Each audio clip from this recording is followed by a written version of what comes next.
¿Qué es lo que más echas de menos de la aldea? El despertar por la mañana y tomar el café en mi porche mirando las vistas tan preciosas que tenía. Bienvenido a Construcción Digital, el primer podcast donde aprenderás de los referentes del sector soluciones eficientes y sostenibles para ahorrar y vivir mejor.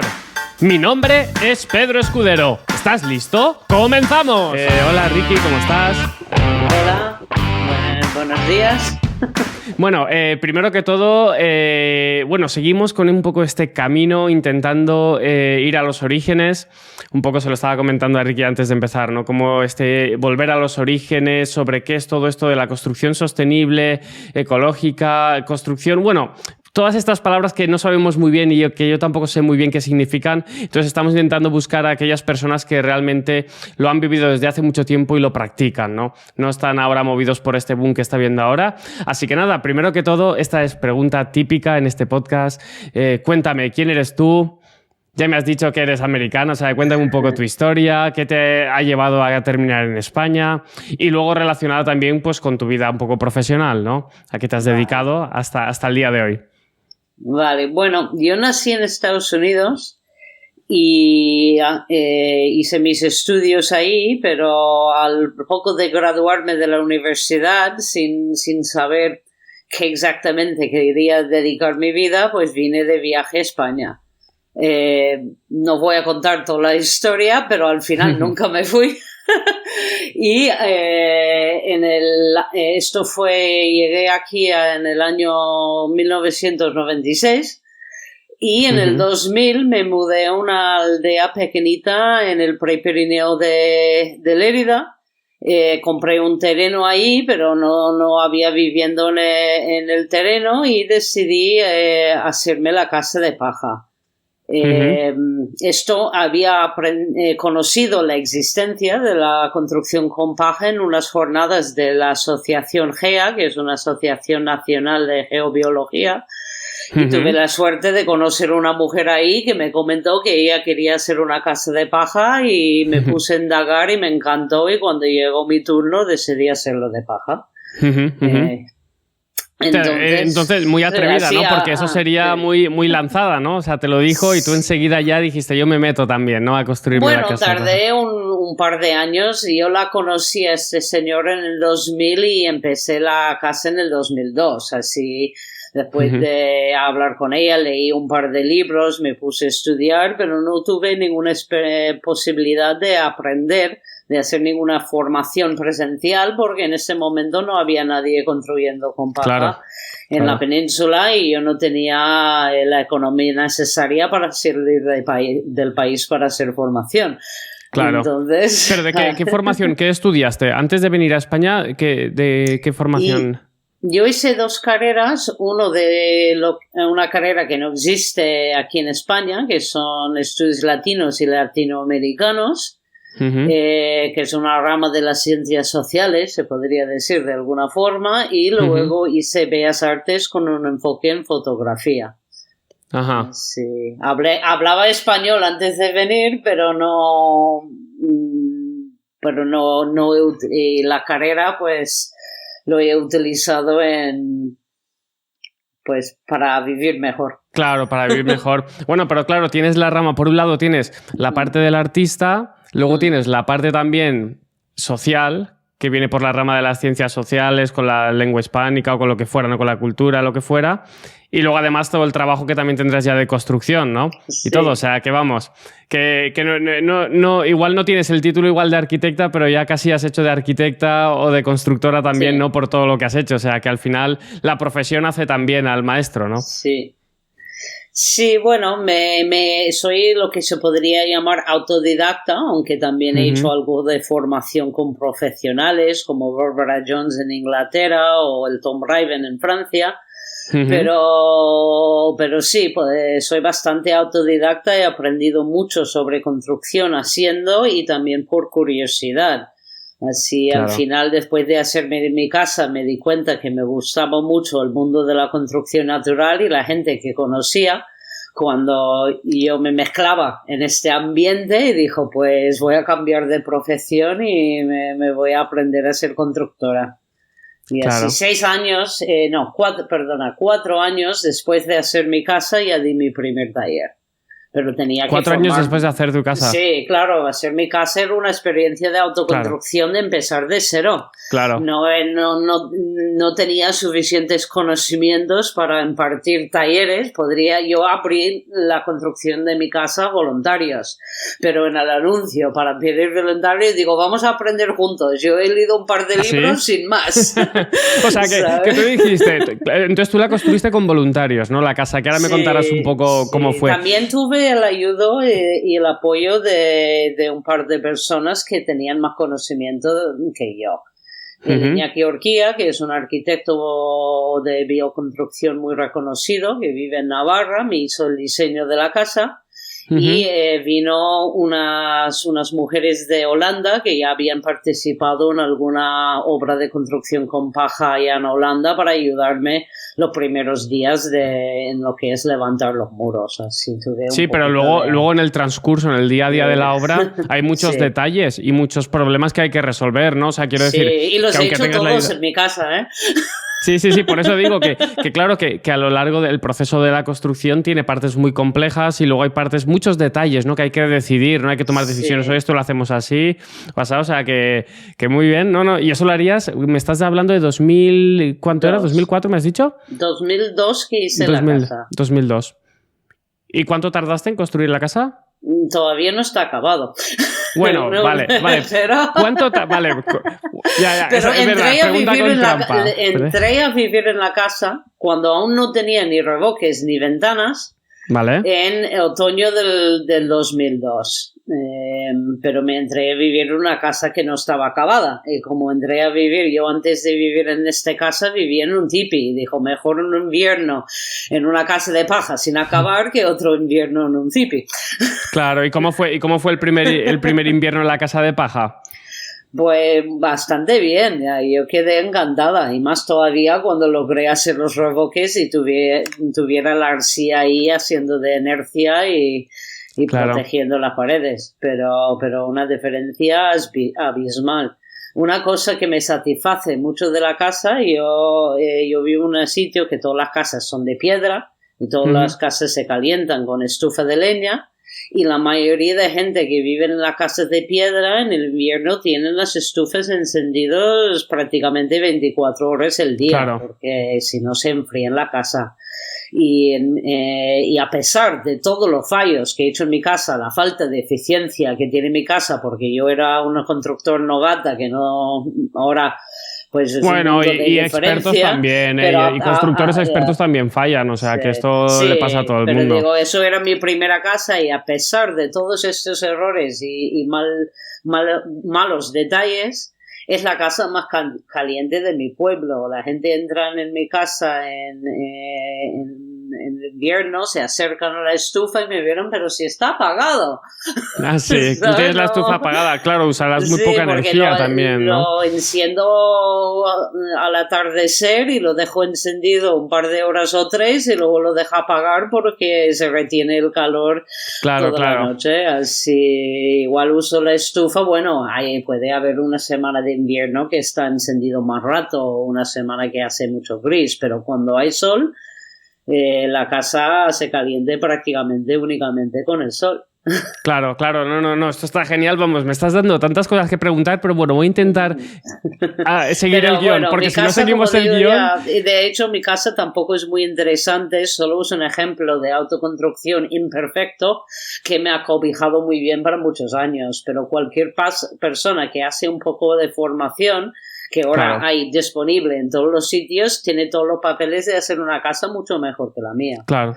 Bueno, eso no lo sé, porque al final tu casa es tu casa y hogar solo hay uno. O sea, que el hogar es tu hogar. No, yo digo mejor técnicamente. Ah, bueno. Pero bueno, de todas maneras, esto ya lo adelanto que en Taller Conco, ¿no? Taller Conco es. Vosotros hacéis formación, o sea, que ya lo decimos, que hay cursos de formación, en fin. Todos estos links los dejaremos en la descripción del podcast. O sea, que cualquiera que nos esté escuchando y que diga, diga, oye, me interesa esto, directamente os bajáis a la descripción y ahí tenéis el link para meteros a visitar y a conocer un poco más sobre pues, Ricky, el taller y todo lo que hacen. O sea que bueno, yo estoy en este mundo también de inmersión en lo que es la bioconstrucción, que es una palabra que yo le tengo mucho respeto. Es una palabra que no me gusta porque creo que las primeras veces que la escuché ya la escuché muy mediatizada. Entonces no es que la escuchara, creo que nunca he llegado a entender exactamente qué es lo que quiere decir. Cuando vas al supermercado te meten un yogur bio que te cuesta el triple y claro, y eso ya no ayuda mucho a entender qué quiere decir la palabra bio, ¿no? Cuando te das cuenta de que todo se comercializa y se genera, ¿no? La gente se aprovecha de esas palabras para vender más y para vender más caro, entonces creo que un poco se corrompen, ¿no? Estas palabras que en un inicio son palabras que tienen un sentido muy, muy, muy interesante, ¿no? Valga la redundancia un poco, ¿no? Entonces, bueno, nos vamos a meter en este mundo y tú me vas a poner un poquito de luz en mi ignorancia, pero antes que eso, te quería preguntar, me has dicho que empezaste a dar talleres 4 años después de construir la casa. ¿Eso ya era con Taller Conco? No, realmente no. Yo empecé a dar formación en el año 2006 y fue en el 2016 que creé el nombre de la empresa Taller Conco. Hasta anteriormente usaba solo mi nombre como marca personal. Como marca personal, pero quería ampliar un poco, quería ser menos enfocado en mi persona y más enfocado en la filosofía y mi forma de ver la construcción, y además pues decidí hacer una página web y decidí que era hora de tener un logo y una imagen comercial. Después de 10 años dando talleres quería ser un poco más profesional, y entonces creé este nombre y esta marca, que el Co de Taller con Co es un homenaje a todas las palabras que tienen la palabra Co. El subtítulo podría decir es construye con conciencia, corazón y cooperación, pero también hay muchas otras palabras con Co, compartir, ecología, ¿sabes? Todas las palabras que incorporan ese concepto de Co es lo que quería hacer homenaje con este nombre. Y ya llevo, desde que empecé en el 2006, quizás más de 100 talleres impartidos, así. Qué bien, qué bien, Jolín. Yo al final acabaré yo apuntándome a uno de estos talleres. Es que a mí me está dando tanta curiosidad conocer este mundo y meterme aquí a descubriros, ¿no? Yo soy de profesión arquitecto, pero bueno, yo estoy en un aprendizaje continuo. O sea, saber, no sé de nada. Yo sigo aprendiendo cada día pues de todas tantas personas, ¿no? Que habéis, pues durante tantos años habéis crecido en vuestro conocimiento y habéis aprendido, ¿no?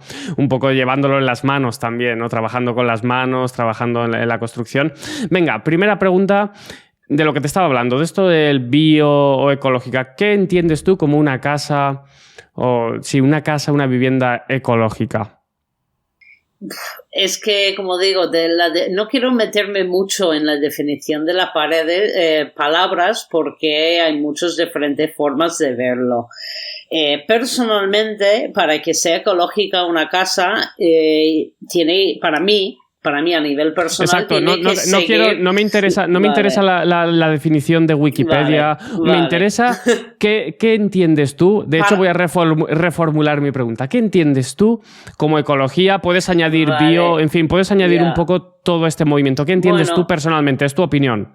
Bueno, mi opinión lo derivo un poco de la filosofía de la permacultura. No sé si conoces los 3 principios básicos de la permacultura.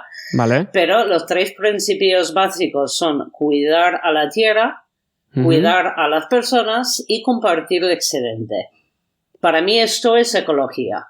Cuidar a la tierra lo hacemos utilizando materiales naturales que además están bien pensados y bien diseñados para que a lo largo de la vida de la casa también gaste menos recursos para mantenerlo. Claro. Entonces, en ese sentido, pues que sea eficiente es un plus, pero también que está hecho o bien de materiales naturales o bien de materiales reutilizados. Para mí, hacer una cementación de la casa con neumáticos es igual de ecológico que hacerlo con muchos otros materiales, porque estoy ocupándome de mi propia basura a utilizar este material.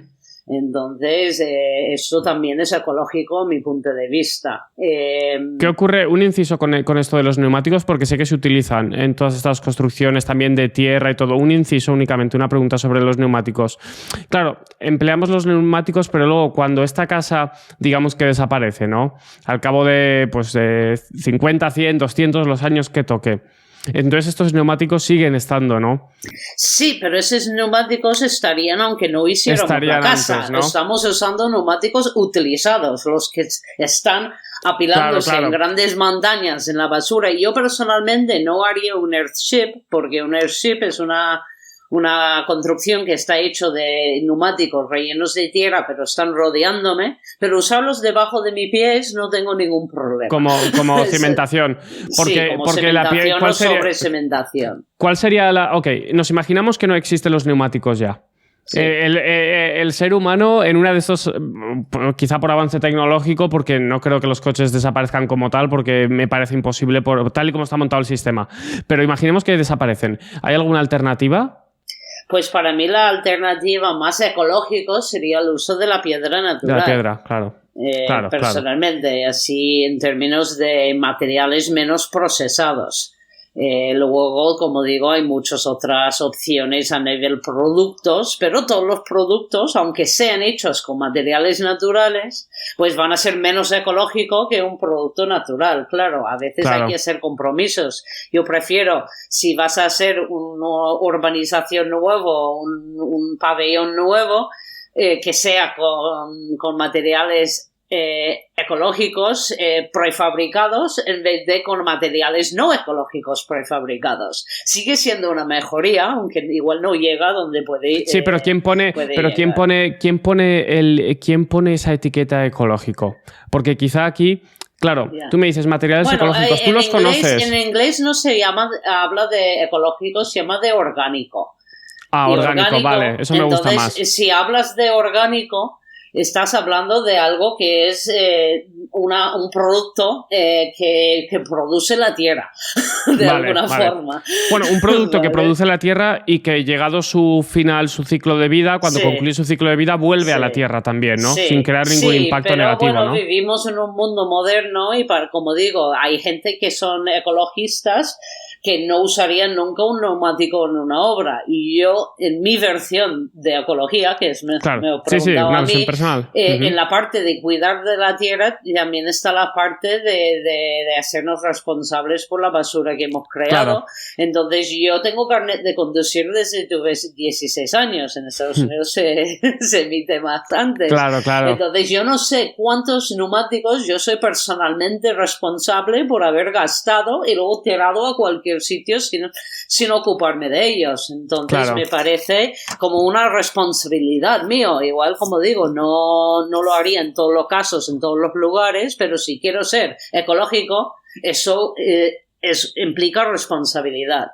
Para mi propia basura. Pero bueno, tampoco queremos enfrascarnos, solo había explicado el primer principio de los tres. Sigue con los principios, cuidar a la gente. Para mí, cuidar a la gente refiere a tener un trato justo con las personas que están involucradas en cualquier obra, sean voluntarios, gente contratados, proveedores de materiales o de cualquier clase, que cada uno se sienta respetado y adecuadamente compensados, ¿no? Eso puede ser de muchas formas y de muchas maneras. También es importante, eso es parte del Taller con Co, el Co de Taller con Co, de aprender a trabajar en equipo. Porque las obras siempre son equipos. Yo he hecho algo de formación en formación de grupos y resolución de conflictos y intento aplicar todos esos conocimientos a los talleres en el término de dinámicos, de creación de una sensación de equipo, de aprender a apoyarnos mutuamente y otras técnicas que ayudan a que la obra sea un lugar ambos más agradable y más seguro. Claro. No, trabajar por el bien común, trabajar por el bien común todos como equipo, que pues uno puede apoyar al otro. Yo también gestiono equipos de arquitectos también y sé lo que es y sé lo difícil que es también cuando surge algún conflicto. la resolución de conflictos, ¿no?, entre las personas, porque hay momentos de tensión que la gente está nerviosa y que suelen... Y eso es muy complicado también, ¿no?, porque juegas con emociones de las personas, en fin, que es un... Que sí, que el trabajo en equipo, bueno, es fundamental. A día de hoy, una persona sola por sí misma no es difícil avanzar, ¿no? Necesitamos todos, somos animales gregarios, ¿no? Se dice, ¿no? Así se dice, ¿no? Que nos gusta siempre estar con otras. Vale, sigue, perdona. Bueno, pues nada. Y el tercer precepto, que es compartir el excedente, igual esto es más difícil de ver por dónde va, pero yo lo asocio con compartir la experiencia de construcción. Sea haciendo formaciones, sea invitando a la gente como voluntarios a tu obra, o haciendo una jornada de puertas abiertas, o haciendo un blog, compartiendo un podcast o cualquier otro formato, escribir un artículo, pero de alguna forma compartir lo que has vivido con las demás personas para que cuando ellos llegan su turno de construir han tenido el apoyo necesario y cada persona puede ir haciendo las cosas de forma más fácil y mejor habiendo podido aprovechar de lo que has aprendido tú en tu caso particular. Claro. Entonces, claro. Así, si uno sigue esos 3 preceptos, me parece que van a estar trabajando dentro de lo que se llama el mundo ecológico sostenible. En Sudamérica dicen sustentables, que hay tantas palabras. Sustentable, sí. Sustentable quizá me gusta. Sostenible y sustentable me gustan más, porque la palabra ecológico ya, como te digo, no es una palabra que ya se ha quedado... Está muy tocada, ¿no? Y los políticos la utilizan, los medios, y al final pierde su sentido. No sabemos muy bien a lo que nos referimos, ¿no? Ahora te venden cosas así. Entonces me gusta mucho más la definición que tú has sacado, me parece espectacular. Así que bueno, esto, ¿cómo le has llamado? ¿Cómo le has llamado a esto? Al principio me has dicho, estos son los 3 principios de... Los 3 principios de la permacultura. ¿Permacultura se llama? Permacultura es una filosofía de vida de alguna forma, pero que se aplica mayormente hacia el mundo agroecológico. Está más conocido entre gente que quieren diseñar espacios vitales con sus huertas, sus animales y esto, pero también es una filosofía de vida que se puede... permacultura significa cultura permanente y es una forma en que todas las partes del todo se apoyan a varios, ¿sabes? Ninguna cosa en ese sistema tiene una sola función y todo es codependiente de alguna forma los unos de los otros y nada es imprescindible a la vez. Entonces es una filosofía muy bonito y a mí me gusta aplicarlo a todos los aspectos de mi vida, especialmente ahora que estoy en una ciudad de ese último año y medio y no tengo huerta, pues me sigo aplicando la huerta. ¿Qué es lo que más echas de menos de la aldea? El despertar por la mañana y tomar el café en mi porche mirando las vistas tan preciosas que tenía. Claro, porque ahí estarías en plena naturaleza, imagino, ¿no? Sí, salía de casa y estaba el monte delante. Qué chulo. Y beber agua de manantial tampoco estaba mal. ¿Bebes agua de manantial? ¿Y se puede beber agua de manantial directamente o no? En este caso sí. Depende del manantial, pero nosotros como estamos en Prepirineo, que es bastante alta, pues no hay mucha contaminación por arriba, porque no hay mucho... Claro, ahí el agua... Analizamos el agua y el agua está buena, pues tenía mucho cal, pero a mí me encantaba y era potable. A todo te acostumbras también, ¿no? Cuando pasa un tiempo te acostumbras también. Venga, vamos a saltar ya al tema del día. Ya es que yo me tiraría hablando, creo que me tiraría hablando toda la charla de la aldea, pero bueno, vamos a intentar enfocarnos un poco en el tema de la paja. Bueno, hay diferentes tipos de construcción de paja. Yo aquí, pues ya, como ya te he dicho antes, yo no sé de esto prácticamente nada. O sea, la carrera, los estudios de arquitectura, bueno, sí, se mencionaba que había construcciones de paja con tierra en la época de los egipcios. O sea, imagínate, en historia de la arquitectura. O sea, que vamos bien. No se hablaba ni siquiera, yo no recuerdo. Igual me la salté o estaría en la cafetería ese día. No recuerdo que se hablara de construcciones de paja. Entonces, aquí estás frente a un ignorante completamente. Pero sí que sé que hay diferentes tipos de construcción de paja, ¿no? Puedes hacer una paja dentro de un entramado, lo que sería en un balloon frame, ¿no? Que a veces se utiliza paja no portante, ¿no? En este caso sería únicamente por los efectos aislantes, etcétera. Y luego también se puede emplear paja portante, ¿no? con balas, ¿no? Con lo que serían... Entonces, cuéntamelo tú un poco. Vale, bueno, primero lo que hay que tomar en cuenta, que eso es una misconcepción que tiene mucha gente, es que la construcción con paja, la gente dice, ¿cómo construyes con paja? No puedes responder directamente a la pregunta porque la paja es un material de construcción, no es una técnica. Y esa es una confusión que tiene la gente. Lo mismo que tienes la arcilla, el hormigón, el cemento, que tienes la piedra, tienes la paja, todos esos materiales se pueden aplicar de diversas maneras. Formas. Sí, sí. Entonces, lo que se tiene que aprender es, cuando se quiere aprender a construir con paja, la mayoría de gente eligen una técnica y estudian esa técnica, o puedes intentar a comprender cómo se comporta, cómo funciona la bala de paja en la obra, y entonces puedes hasta inventar tus propias técnicas. Tu propia técnica. Tienes que entender las necesidades del material y entonces puedes aplicarlo de muchas maneras diferentes. Un aspecto muy importante, por lo menos a mi punto de vista, es que los muros tengan la densidad necesaria, y eso significa en el típico estilo, lo que llaman estilo Nebraska, muros de carga de paja, que no tienen marco Esto sería un tipo, ¿no? Esto es un tipo, ¿no? Entonces, es el tipo original. Claro, hablemos para hacer un poco el sumario lo que has comentado. Ahí está la paja, y luego en la paja hay diferentes tipos constructivos, ¿no? Se pueden hacer diferentes metodologías. Una es la de Nebraska, ¿no? Cuéntame. Sí. La Nebraska fue inventado en la zona de las Grandes Llanuras en Estados Unidos a finales del siglo XIX, y que sepamos fueron las primeras casas construidas con la paja como ladrillo.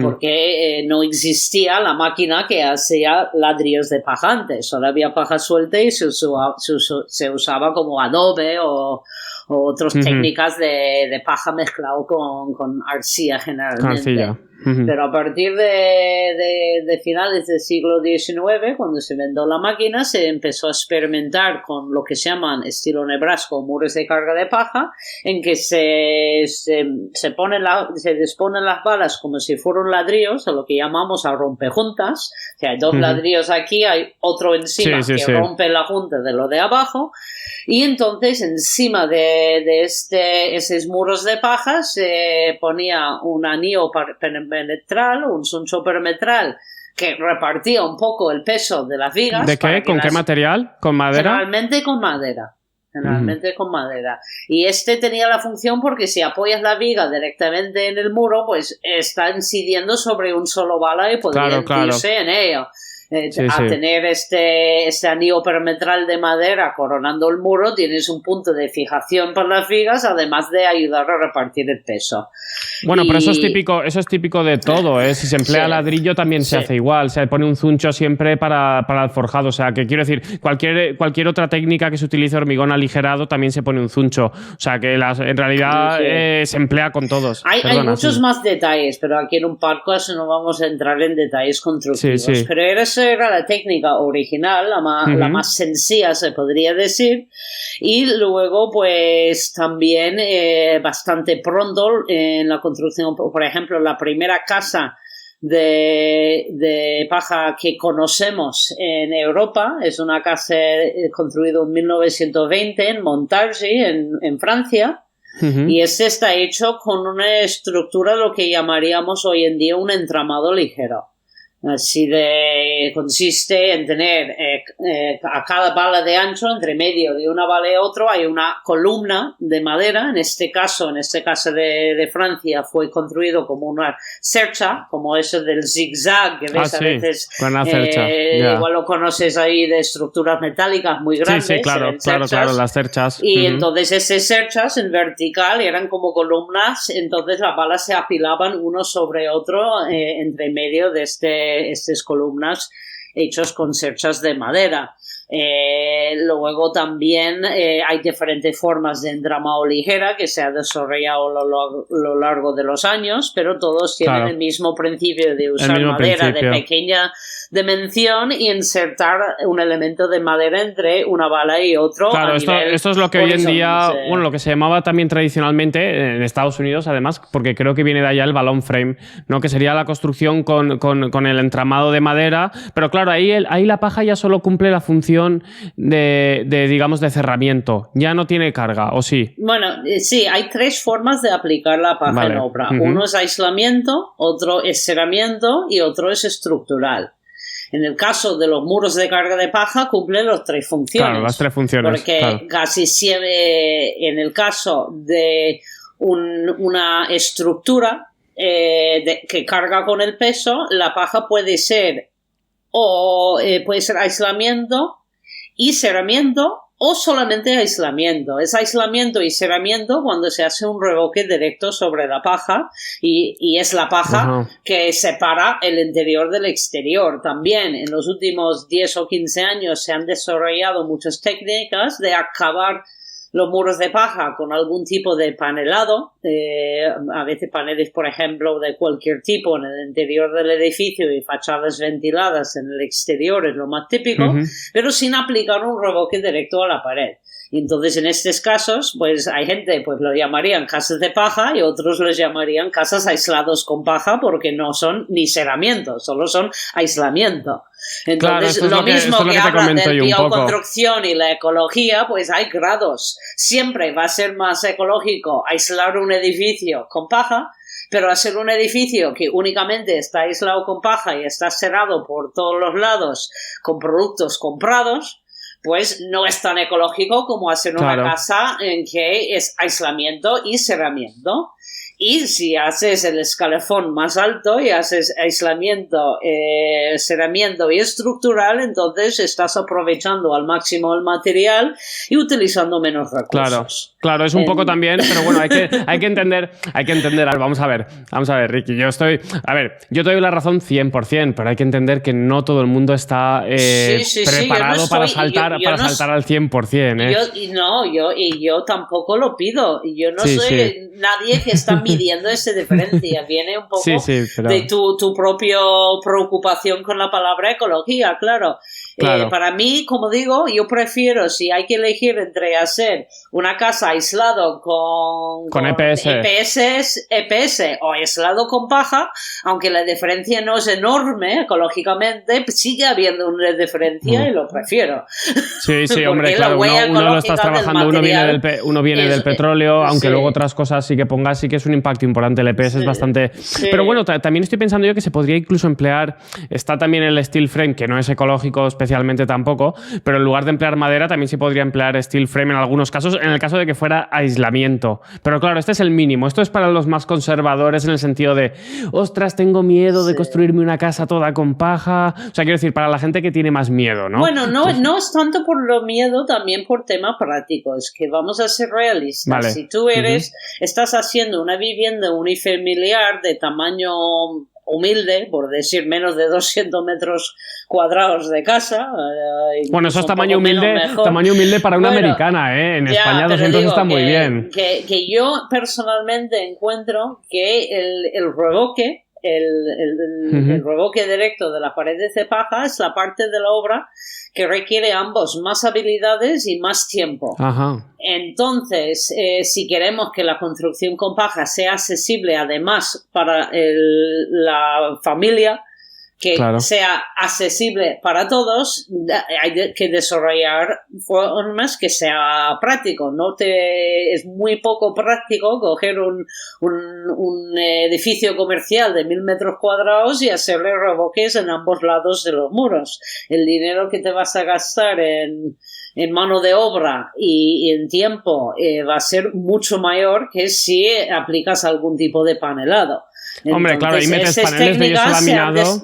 Esas técnicas en desarrollo principalmente en Francia, donde están especializados en hacer macroedificios de paja. Hay edificios aislados con paja en Francia de 5.000 metros cuadrados. Provocar esta superficie no sería factible y manteniendo los costes razonables. Claro, entonces, por eso se han desarrollado. Yo no estoy en contra de ellos. Si estás construyendo una vivienda unifamiliar, no veo mucho el sentido en usar esas técnicas porque no aprovechas de las ventajas que pueden aportar los revoques a la casa. Por lo menos el interior de la casa, a mi punto de vista, debería llevar un acabado en arcilla. El exterior, dependiendo de la clima en que vives, podría requerir un acabado u otro. Pero el interior para mí debería ser de algún material que complemento bien a la paja, como lo hace la arcilla, que es un matrimonio muy feliz. ¿Y el yeso? El yeso, por lo que entiendo, funciona de maravilla. Yo personalmente no he trabajado con ellos. Sé que hay gente en Francia del centro de Le Gavion que han estado estudiando ese tema, y también conozco un proyecto en Sevilla que también está desarrollando técnicas del uso de yeso sobre la paja, pero yo personalmente no conozco el material, pero por lo que entiendo funciona muy bien. Los tenemos en el podcast también, a los del yeso, así que te lo enviaré. Lo escuchas, porque los tengo a ellos también, los de Sevilla. Creo que son ellos, sí. Bueno, no lo sé, luego lo hablaremos tú y yo fuera del esto. No, porque me lo comentaron justo esto, me dijeron, no, nosotros estamos trabajando el yeso, que es algo que no se suele utilizar mucho, y les estaba yendo muy bien. Sí, el yeso es una técnica que se ha perdido mucho, el yeso natural, por supuesto, no el yeso sintético. Venga, a ver, vamos a hacerlo todo englobado. Venga, cuéntame las 12 razones de por qué construir con paja y por qué no construir. O sea, quiero decir... Al final, yo en mi página web he puesto 12 razones porque a la gente le gustan las listas enumeradas. Sí. Pero yo voy funciona muy bien. Eso a nivel de marketing funciona muy bien. Sí, a nivel de marketing funciona. Pero yo para entenderlos mejor, en vez de hacer 1, 2, 3, 4, los dividiría en áreas de razones. Primero son las razones lo que se llamaría ecológicos o sustentables. ¿Vale? Primero, la baja huella de producción que hace es un biproducto de la creación de semilla de cereales. Y generalmente, no en todos los casos, hay gente que han plantado cereal para cosechar la paja, pero generalmente en este mundo es al revés y sobra la paja por un tubo. Que hay un exceso de paja y a veces ni siquiera se sabe qué hacer con ese excedente de producción. ¿Os la dan gratis a vosotros? ¿Tú la puedes recoger gratis o no? ¿O tenéis que pagar por eso? No, hay que pagar, y el precio puede variar desde €1 por una paca hasta 6, dependiendo de qué parte del país vives, pero la huella ecológica de la paja, que es lo que nos queremos preguntar, tiene más que ver con el transporte desde donde se produce a donde tú haces la obra. Porque todo lo demás de la producción de la paja para mí está incorporado en el coste ecológico de la producción del cereal, porque es necesario. Claro. Entonces, como digo, aparte de la tierra crudo, desconozco ningún otro material cuyo...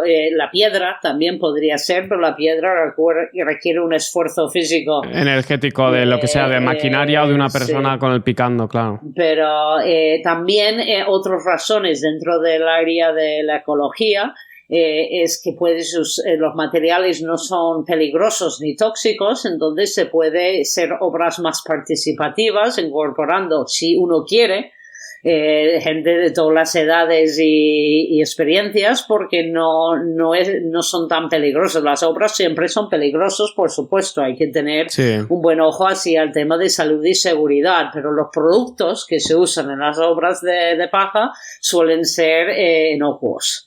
Entonces no tienes este adición químico que hay en la mayoría de obras.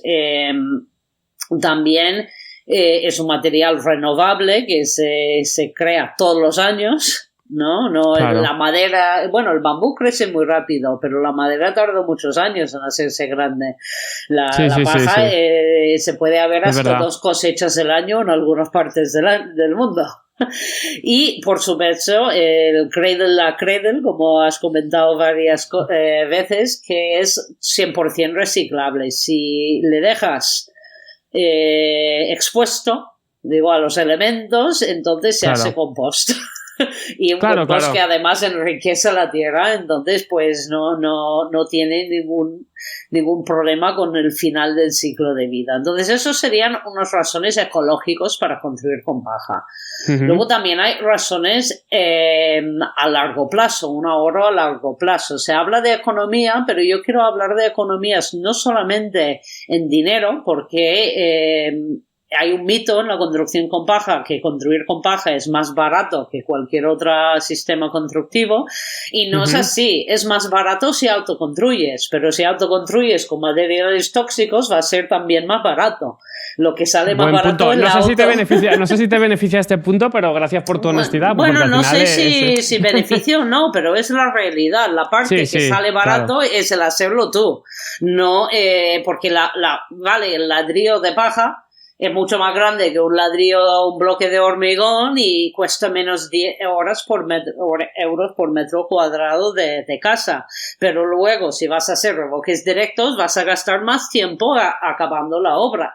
Entonces, al final, pues, la diferencia de precio es algo, igual si especialmente en la autoconstrucción, pero en la construcción profesional podría salirte el mismo precio que cualquier otra casa convencional, pero para el mismo precio vas a tener una casa mucho más eficiente y mucho más saludable, que te va a ahorrar a largo plazo en gastos de energía para calefacción y refrigeración, y también en la salud de los habitantes de la casa.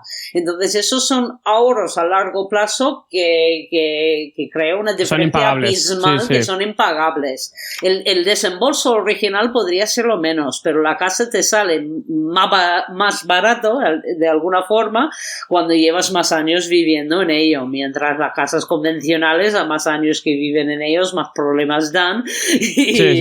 Bueno, las casas convencionales, no sé, hemos vivido todos muy engañados. Yo también he vivido toda la vida en casas de estas convencionales y tienen muchísimos problemas que luego dices, no, claro, tú construyes la casa de paja, te sale cualquier problema y la gente ya dice, oh, mira, es que en la casa de paja hay problemas. Y luego yo a mi mujer se lo decía ayer, le decía, es que mira, aquí en esta casa que estuvimos ayer, que estuvimos visitando unos amigos, tienen una grieta por medio de la escalera.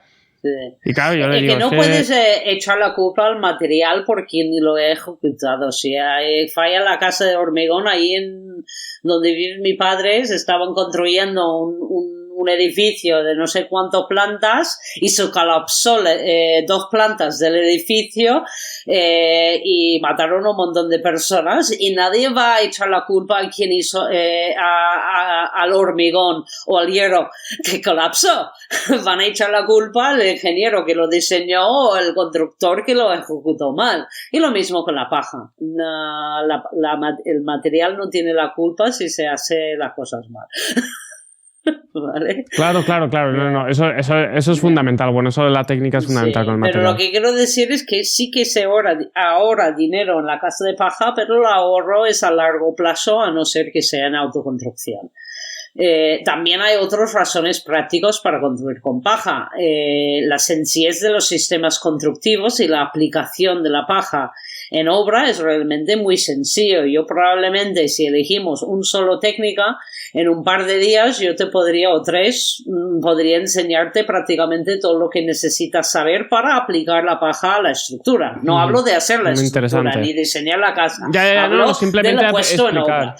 Claro. ¿Vale? Claro. En los talleres hago talleres un poco más largos porque trato con varias técnicas en un solo taller para dar más posibilidades a la gente. Pero si te limitas a un solo técnica, se puede aprender realmente muy rápidamente cómo aplicarlo bien. Los revoques son más complicados, tienen más opciones y más complicación.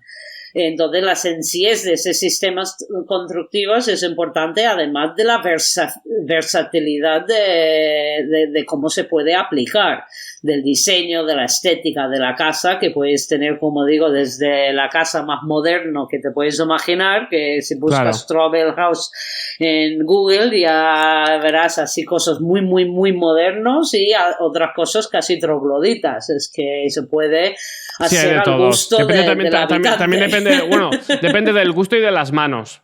Y de las manos del que lo hace, ¿no? Sí. Depende del gusto y de las manos, porque si el que lo hace tiene buena mano... Yo creo que tiene más que ver con el gusto y el esfuerzo que quieres echarle. Claro, el esfuerzo. Hay gente que simplemente prefieren un cobijo y otras gente que quieren vivirse rodeado de una estética muy concreta, y eso es muy personal.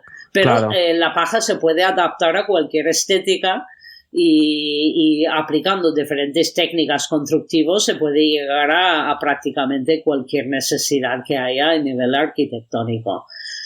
También es un regalo de aislamiento térmico, dado su gran formato. No es que la paja en realidad aísla tanto mejor que muchos otros materiales, sino porque el paquete de paja es tan grande, te obliga a cierto espesor de pared. Y entonces, claro, pues el aislamiento que conlleva es realmente el valor coste-aislamiento es insuperable, no hay ningún otro material. ¿Cuánto espesor tenéis vosotros allá en vuestra zona? Bueno, la mayoría de fardos o balas, como se dice, o pacas o alpacas, depende de cómo los llamas, se aplican de una de dos formas. O bien se aplica plana, o decir con las cuerdas hacia arriba, y si están hechos, colocados acostados de esta forma, tienen 45 a 50 centímetros de espesor. Claro. Y si se colocan de canto, para que las cuerdas quedan dentro y fuera del edificio, en vez de arriba y abajo, entonces tendrá alrededor de 35-36 centímetros de espesor el muro, sin contar con los acabados.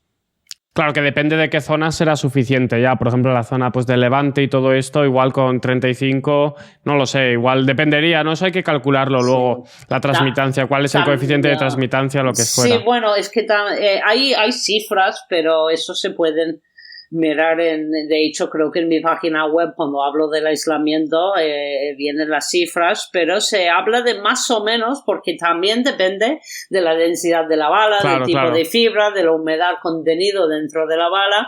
Entonces es muy difícil, como es un producto natural más o menos, dar una cifra constante, pero se habla de un equivalente de igual unos para cada 2 centímetros de paja es equivalente a aproximadamente 1 centímetro de lana de roca. ¿Conoces a alguien que va a poner 20 o 25 centímetros de lana de roca? 50 centímetros 25 centímetros de lana de roca. Sí. Bueno, pues en el norte de Europa ahí está la cosa, ¿eh? Bueno, te quería decir, claro, de esto que me estás hablando del tema del aislante y todo esto... Vale, otra razón práctica, es que a veces, perdona, el castellano no es... ¿Qué va? Pero se habla súper bien, hombre, se habla genial. La otra razón práctica incluye, por ejemplo, su alta resistencia al fuego. La gente siempre está preocupada. Ese es el punto clave. ¿Arden las casas de paja? En realidad, la paja en sí puede arder fácilmente si está suelta.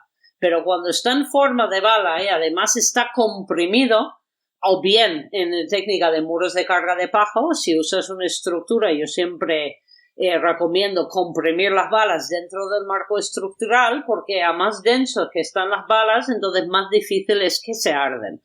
¿Vale? Como el típico ejemplo del libro de Telefónica, que ya no existe, pero antes cuando teníamos libros de teléfono, eran muy densos y aunque le pones una llama no se va a arder porque no hay oxígeno, no hay circulación de aire. Verdad. Y lo mismo pasa un poco con la paja. La paja sin revocar no resiste tanto, creo que tiene más o menos una resistencia de 20 o 30 minutos según la densidad de la bala. Claro, que eso no cumpliría con el revocada con un mínimo de 2 centímetros de revoque de arcilla o de cal o cualquier otra clase de revoque que han hecho pruebas de todas las combinaciones posibles, la mayoría de ensayos a fuego que se han hecho para conseguir estos permisos ha superado los 2 horas de resistencia al fuego. Claro, que con eso ya no hay ningún problema. Según el ingeniero David Eisenberg de Estados Unidos, que es un ingeniero especializado en la construcción con paja, que frente al derrumbe, una casa de paja revocada va a resistir más tiempo antes de derrumbar que lo haría un edificio con estructura de madera o de hierro. Por eso se sobredimensiona la madera tanto en las obras. Si tú haces una casa de paja, es probable que los postes de la casa fallen antes que las balas. Que las balas. Qué interesante. Sí, las balas están revocados esto es muy interesante. Y comprimidos. Que son dos cosas. Si está la casa acabado sin revoques, entonces tienes que basar el resistencia al fuego en la resistencia del fuego del aplacado que pones encima de la paja. Esto es muy, muy interesante. El tema del fuego es un tema que además no habíamos tocado antes mucho, habíamos tocado por encima, pero es muy interesante que tenga la resistencia como lo estás comentando, porque claro, esto me lleva a mí a una pregunta, porque lo has mencionado así por encima, que el tema de los permisos.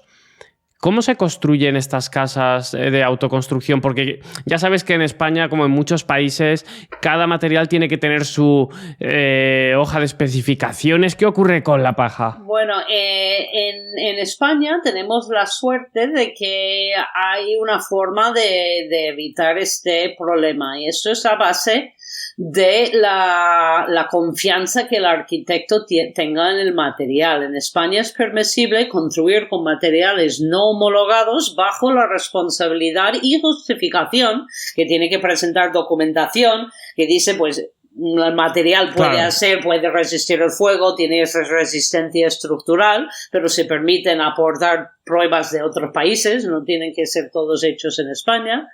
Y entonces, si el arquitecto está dispuesto a confiar en el material, entonces se puede usar. Cuando también hay mucha gente que si estás usando únicamente como aislamiento, no hay ningún problema. La gente puede poner aislamiento de cualquier forma, pero si no es estructural, entonces no entra en caso. Pero incluso aquí se han hecho diversas casas, incluso con la técnica de muros de carga de paja, pero bajo este concepto que es el arquitecto que tiene que justificar su uso. Tiene que demostrar en el proyecto las resistencias del material, que hay ensayos para probarlos, y así poner su palabra detrás de ello. En estos casos, si es estructural la paja, por ejemplo, muchas veces pues se puede especificar en la obra que la paja tiene que cumplir con ciertos requisitos, menos de X cantidad de humedad, mayor de X densidad por metro cúbico, etcétera, para ¿Y eso que lo regula? A ver, la paja, ¿no? Vosotros la compráis, pero ¿a quién se la compráis? ¿Hay proveedores de balas de paja ya que hacen esos ensayos? ¿O no? En Alemania sí, en el resto del mundo no. Bueno, ya, es que Alemania, bueno, en lo que es construcción, bueno, automovilística también, pero en la construcción son punteros a nivel mundial, son espectaculares. Bueno, punteros, no sé, creo que se pasan un poco, la verdad. Un poco no, se pasan bastante.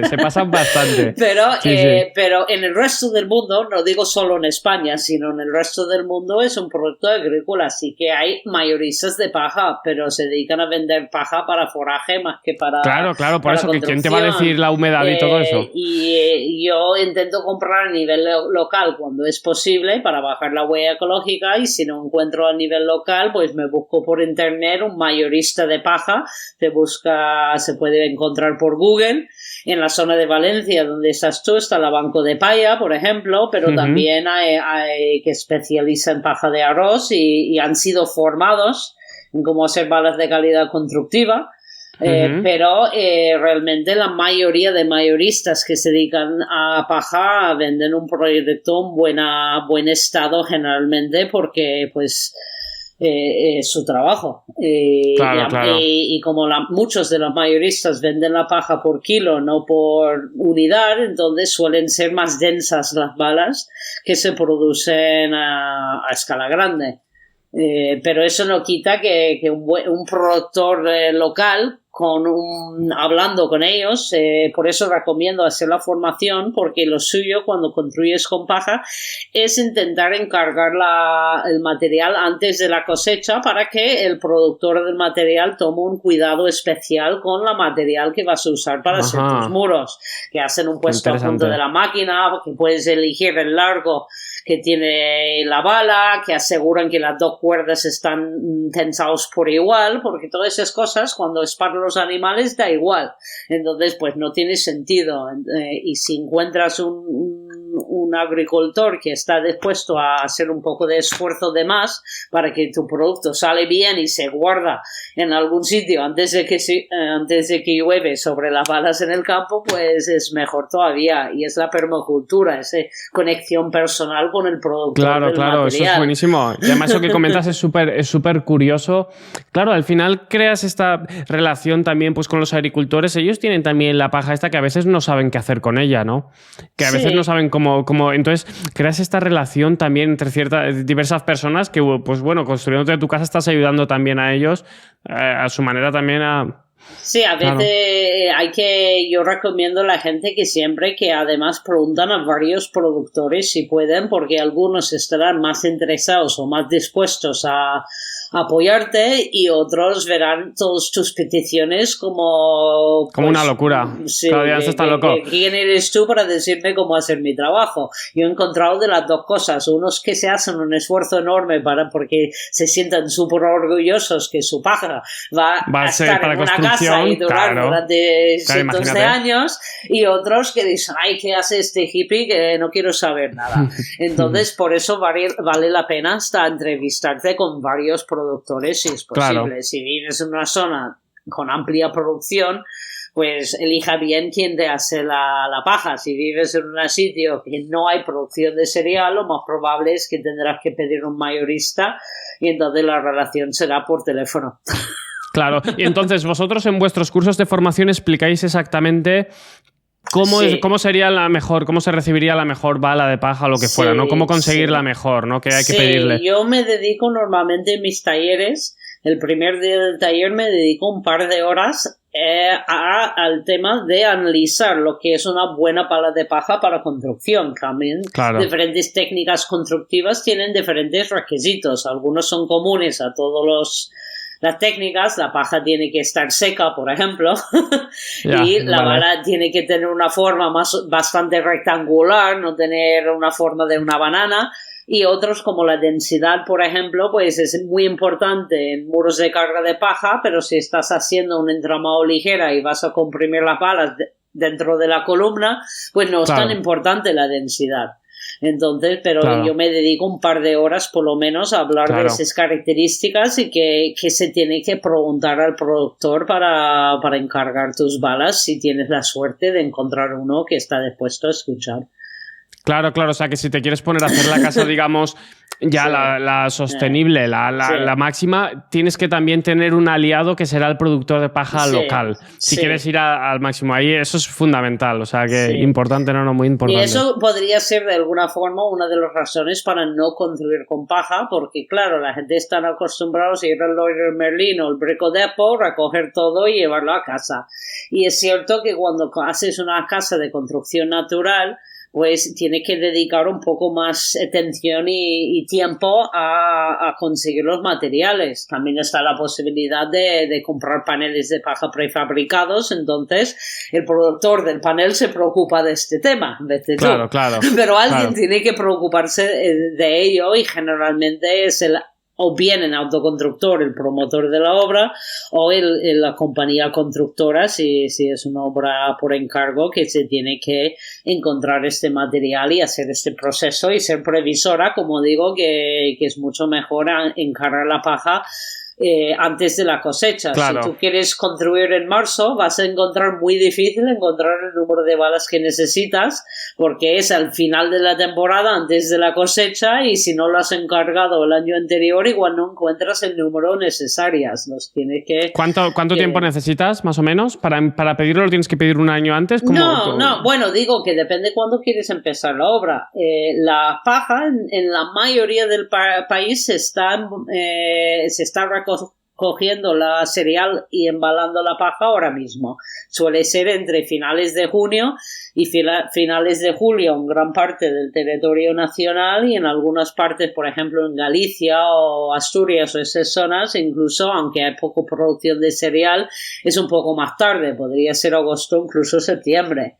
Entonces, claro, si no encargas el material el año antes de empezar, no vas a poder elegir el material quizás más idóneo. Entonces tendrás que adaptar lo que quiere la técnica constructiva al material que tienes disponible. Claro. Entonces sería, digamos que sí, enero sería sí, principios de año, digamos, para buscarlo ya, ¿no? Si la cosecha fuera en junio. Sí, o primavera incluso, porque como digo, hasta finales de junio no se suele empezar a embalar, pero lo suyo es buscar el material como muy tarde, por decir en mayo, para que el agricultor cuenta con ello y lo planifica. Y luego, ¿cómo se almacena este material? ¿Tiene que tener ciertas condiciones o no? ¿Se puede dejar en almacenes? O sea, quiero decir, protegido de la lluvia, por supuesto, obviamente. Bueno, si el suelo tiene posibilidad de mojar, hay que elevarlo del suelo para que no absorbe agua por capilaridad, y tiene que estar tapados todas las superficies horizontales. Es decir, que si la superficie superior de la vara siempre tiene que estar tapado. Lo suyo es, si lo vas a almacenar mucho tiempo, es que está dentro de algún hangar o bajo techo. Claro. Si es para un mes o dos, entonces puedes ponerlo sobre palets y debajo de un toldo en tu terreno. Claro. Dependiendo de si estás haciendo una casa con estructura y haces el tejado de la casa antes, muchas veces la casa se hace a principios de año, entre principios de año y primavera. Luego, cuando está disponible la paja, se mete dentro de la casa, debajo del techo de la casa, y entonces empiezan los muros a finales de julio o agosto. Si tú quieres empezar los muros antes, es ser más previsor y tener la material disponible de la cosecha anterior. Es simplemente interesante. Eso. Y eso es una de las razones que hay muchos constructores o personas que no eligen construir con paja, porque este esfuerzo extra, pues para mucha gente pues es una forma de tener menos interés en el material. Claro, esto tiene que ser constructores o promotores que estén muy concienciados con esto y que conozcan muy bien los tiempos, como los estás comentando tú, que son tan importantes, saber cuándo son los tiempos de cosecha, la preserva, el material, cómo construir la casa para que en el momento justo entre. A mí lo más bonito de este camino, sobre todo de ir conociéndose, es ver cómo vosotros, respetando la naturaleza, respetando la tierra, respetando a las personas, como has comentado tú también, ¿no? Que todo esto lo has comentado, y además dando a cambio, ayudando, haciendo talleres donde se forman otras personas, lo habéis conseguido mucho antes, ya lo habéis estado haciendo y no os hacía falta una certificación para conseguir eso. Entonces eso para mí es lo bonito, digamos, que vosotros habéis hecho, y que es un camino también de descubrir, ¿no? Esto yo en la carrera no lo aprendes, pero al final te da esa curiosidad, quieres ofrecer algo también a la gente, dices, quiero dar un poco yo también, monto también este podcast y os encuentro a vosotros, que es algo muy bonito, ¿no? Entonces, venga, ¿para quién son estos talleres? ¿Quién tiene que ir a visitaros? Porque digo yo que será cualquier persona, digamos, que esté concienciada, cualquier persona, vale, ponemos a todo, pero también técnicos, ¿no? Pueden ser técnicos y de todo tipo, ¿no? La verdad es que nunca me deja de asombrar la diversidad de personas que se interesan para esos temas. Solo para dar un ejemplo, yo recuerdo un taller en que tenía ambos un peluquero canino y un arquitecto municipal, o en otro taller que tenía peluquero y un ingeniero de minas. ¿Sabes? Qué bueno. Sí, pero bueno, ahí... Entonces, para eso es muy interesante a nivel también, no solamente a nivel de quien puede interesarse por esos talleres, sino que ayuda a que la gente pues se relajan un poco y se dan cuenta que quizás hay gente que pensaban que no tenía nada en común y sí que lo tienen. Que no somos, ¿sabes? Seguramente esas dos personas no hubieran encontrado en ningún otro sitio en su vida, y han compartido y encontrado que tienen cosas para compartir. Pero esos talleres yo creo que son interesantes para todas las personas, los autoconstructores, los técnicos y también los constructores profesionales. Lamentablemente es este tercer grupo que menos aparece en los los talleres. Normalmente los constructores profesionales pues o no tienen tiempo o no les parecen demasiado hippie la formación y entonces pues no se acercan a esas formaciones. Es curioso, ¿no? Pero es importante también, hay como digo, un nicho en el mundo de construcción en que la paja se encaja muy bien y que yo creo que ambos constructores y arquitectos podrían interesarse, y eso es hacer de técnicos y apoyo profesional a obras de autoconstrucción. Porque ya hemos pasado del momento que en la autoconstrucción la gente quiere la casa hippie de cualquier manera lo más barato posible, todavía hay gente así, pero hay mucha gente que simplemente quieren participar en la construcción de su casa, pero no se sienten cómodos o con los conocimientos o con la confianza para dirigir la obra ellos mismos. Entonces, si vienes a talleres de esta clase, además de aprender técnicas y detalles interesantes, hacer una formación adecuada para ambos los constructores y los arquitectos es importante para diseñar detalles constructivos que funcionan, pero también para conectar con las necesidades y la forma de trabajar en autoconstrucción si les interesa trabajar en este área. Para mí es un área que todavía no se está explotando de alguna forma, no está desarrollando con toda la, pues muy interesante, la fuerza que podría hacerse, porque hay autoconstructores que igual no disponen de dinero para encargar la obra a un profesional, pero igual si encuentran a alguien que tiene el conocimiento para dirigir su obra, sí que pueden contratar a una persona y luego proveer ellos todos los peones. Bueno, ni siquiera tiene que ser a tiempo completo, simplemente asesoramiento puntual, también por responderle las preguntas. Es un área muy interesante. Muy interesante. Yo siempre digo que para poder ayudar a un autoconstructor tienes que entender lo que es vivir la experiencia de autoconstrucción, porque este apoyo tiene que ir más allá del apoyo técnico, que muchas veces es un apoyo moral, es un apoyo emocional, porque es ser autoconstructor, dependiendo del grado en que te metes, es un camino muy potente, muy claro. No, y que fuerte. puede ser duro, que hay momentos muy duros, hay momentos de estrés, de que ves que nunca vas a terminar, esto no se termina nunca. Entonces, yo recomiendo a los autoconstructores que entrevistan con varios profesionales y realmente intentan encontrar uno que les entiende, pero que también que les paga lo que les merecen. No esperan porque son especialistas en bioconstrucción, tienen que cobrar menos que lo que hace la hormigón armada. Eso tampoco es razonable, hay que respetar a este profesional, pero el profesional también tiene que comprender, y el arquitecto sobre todo tiene que diseñar detalles de la obra que son factibles para construir de forma sencilla. Y luego también, pues, por supuesto, hay estudios de arquitectura que están haciendo edificios mucho más complejos, con detalles mucho más finos y acabados espectaculares, porque puede llegar desde la gama más sencillo hasta la más compleja, según quién es el cliente, por supuesto. Pero hay que adaptar la obra al cliente, no el cliente al arquitecto. Ajá, eso es muy bueno. Muy buena mención final ahí, metiendo una patadita a los arquitectos, pero sí, yo la recibo con toda la razón. Está muy bien dicho. Un buen arquitecto es el mejor apoyo que te puedes tener en una obra, te lo juro, que no solamente en elegir técnicas y en el concepto de la visión del edificio, trabajar con un arquitecto que es bueno, es un placer y es un privilegio. Pero trabajar con un arquitecto que no está abierto a la asesoría y piensa que sabe todo sin que sabe la mitad, es una pesadilla. Entonces las dos cosas pueden ocurrir. No tengo nada, yo tengo muchísimo respeto por la profesión, pero como en todas las profesiones hay buenos profesionales y otros y malos, que no son tan lo primero buenos. lo primero de todo es escuchar y luego resolver problemas.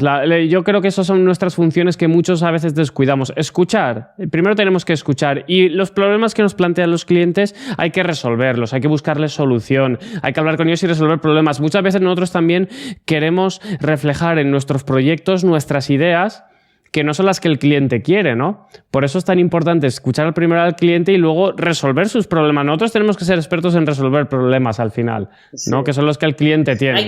No hay que olvidar que el arquitecto es al servicio del cliente, no al revés. Sí, estás pegando unos buenos palos. Esto, audiencia, los que seáis arquitectos ya sabéis, ¿eh? Pero veis que se repiten siempre los patrones con todos los invitados que tengo, que claro, como tienen ya un nivel, todos van repitiendo los mismos patrones. Nos hablan de lo mismo, de que el arquitecto tiene que escuchar, tiene que, pues eso, a los clientes, pues el cliente es el que manda al final, ¿no? Esto decía, ¿no? El cliente es quien paga manda, ¿no? Eso se ha dicho toda la vida, ¿no? El que paga manda, ¿no? Eso igual viene también, no sé, eso se ha dicho siempre por Valencia, ¿no? Pues el cliente es al final el que, su casa es su casa y al arquitecto, si a ti te gusta la madera de pino y a él le gusta la de roble, se pone la de roble porque es la que le gusta al cliente, ¿no? Y al final entramos en discusiones a veces que no tienen sentido, ¿no? Pues nada, cuéntame, venga, ya para despedirnos, me lo estoy pasando genial, pero bueno, te voy a dejar ya libre para despedirnos. ¿Dónde os pueden encontrar? Mira, yo trabajo principalmente con mi página web, que es www.tallerconco.org. Y también tengo una página de Facebook y otro de Instagram. Desafortunadamente tengo que decir que estoy un poco dejada en redes sociales y no soy tan activa en Facebook y Instagram como igual le gustaría a la gente de tu generación. Bueno, pero yo te voy a ir mencionando, este episodio te voy a ir mencionando por algún tiempo, así que a ver si ahí también ayuda un poquito. Las tengo el Facebook, claro, y el Instagram, pero pues no los actualizo siempre. Yo siempre recomiendo, si alguien está interesado en los trabajos que estoy haciendo, que se van a mi página web o al Facebook. También, si desplegas el menú de más, hay un botón para apuntarte a recibir mi boletín. Y luego, pues 3 o 4 veces al año mando un boletín hablando de lo que está ocurriendo y lo que estoy haciendo también, o visitar con más frecuencia la página web, que tiene una agenda actualizada y se puede ver lo que se está haciendo. Y por cierto, una cosa que se me había olvidado, tu libro. Se me había olvidado el libro. Bueno, yo digo, mis libros, ahora tengo dos. Tienes uno en inglés. A ver, para los que habléis inglés, yo hablo inglés. Yo además diariamente hablo en inglés. Lo que pasa es que la entrevista había que hacerla en español porque el podcast es en español. Pero bueno, para los que... cuéntamelo tú, venga, dímelo tú. Vale, bueno, el libro original en castellano fue publicado en el 2010 y una segunda edición actualizado publicado en el 2016 con la editorial Ecohabitar, aquí que están ubicados ahora en Navarra. Este libro es un muy buen apoyo para cualquier persona, para autoconstructores, para técnicos o constructores, porque es un libro práctica que tiene muchas instrucciones paso a paso y muchos de los detalles constructivos están dibujados a mano por Maren Termens, que es la coautora del libro, y así te invitan a mirar los dibujos en vez de a veces los dibujos de ordenador, pues como cuesta un poco más dibujos a mano son mucho mejores, vaya. Son y a es mano, un libro, ¿no? muy bonito y escrito en un lenguaje de tú a tú para que sea comprensible para todos. Qué bueno. Si eres bilingüe, de todas maneras, recomiendo que se compra la versión en inglés, que fue publicado en diciembre de este año pasado, diciembre de 2020, simplemente porque, claro, han pasado unos cuantos años y cuando este libro empezó como una traducción del libro en español, pero a medida que lo iba traduciendo iba modificando muchas cosas, incorporando conocimientos nuevos, hay un par de capítulos nuevos también, hay más información sobre estructuras, sobre física de la construcción y más trucos y yo sigo aprendiendo todos los años, aprendo un par de cosas nuevas y por eso también pues interesa a veces los talleres más profundos o tengo una formación online de 6 meses en que puedo aprovechar, por ejemplo, el libro tiene muy buena información, pero no puedo usar todas las fotografías en el libro porque no las tengo. Entonces, en la formación que hago en línea me puedo usar muchos más detalles a base de fotos, aunque están de mala resolución, que se encuentra que se encuentra en el libro. Estos señores, aviso también a la audiencia, esto te refieres a que tienes una formación online, ¿no? En línea, que son 6 meses, o sea que amigos de Latinoamérica, Latinoamérica, de todos estos países, atentos también a esto, porque si os queréis formar, si os ha picado la curiosidad después de este podcast tan bueno hoy, pues ya sabéis. Sí, es una formación bastante intenso que repasa todos los diferentes, bueno, todos, pero la mayoría de técnicas constructivas diferentes y está orientado para técnicos, porque la idea es entender los diferentes sistemas y su resolución y así permitirte hacer los detalles constructivos para una obra. Pero la verdad es que hay tantos autoconstructores apuntados al curso como los hay técnicos, simplemente que los autoconstructores pues igual hay algún módulo que les interesa menos porque pues... Claro, no porque te metes ya... ¿sabes? Claro. Porque cubro todo. Y un autoconstructor con que se hace especialista en una técnica es suficiente. Entonces es para el autoconstructor que quiere profundizar más, pero está abierto a todo el mundo, no hay requisitos de estudios para asistir al curso y la próxima edición empezará creo que es octubre o noviembre del año que viene. Octubre o noviembre del año que viene. Así que, señores, esto es lo que hay. Yo te lo promociono aquí también. Tenemos que hablar y cuando vaya a ser, me lo dices y lo avisaré yo también en las redes sociales. Jolín, yo me apuntaría también, ya veremos. Yo lo voy a mirar también porque es que la verdad es que me ha picado la curiosidad. No sé cómo estará la cosa para ese tiempo, pero sí, es buenísimo. Y recomiendo, incluso si no te interesa construir con paja o no lo tienes tan claro, como digo, la paja es la parte fácil. Yo recomiendo mucho que se apunta a talleres de acabados con arcilla, o yo no los doy, pero también acabados de cal pueden ser interesantes porque eso de tocar este material, de conocerlo es mágico, es una maravilla y además se puede aplicar a cualquier obra, no hace falta que sea claro, ya te vas a cualquier obra de muros de paja, puedes aplicar los acabados de arcilla sobre cualquier superficie, entonces tiene más amplitud. Interesante. Entonces eso también es interesante.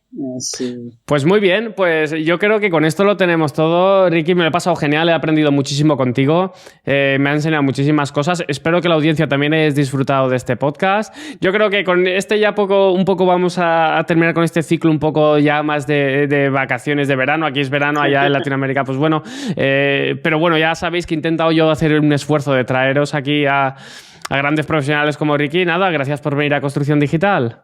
Bien, gracias a ti por invitarme. Espero que has aprendido algo y que os haya animado a explorar esos materiales tan interesantes.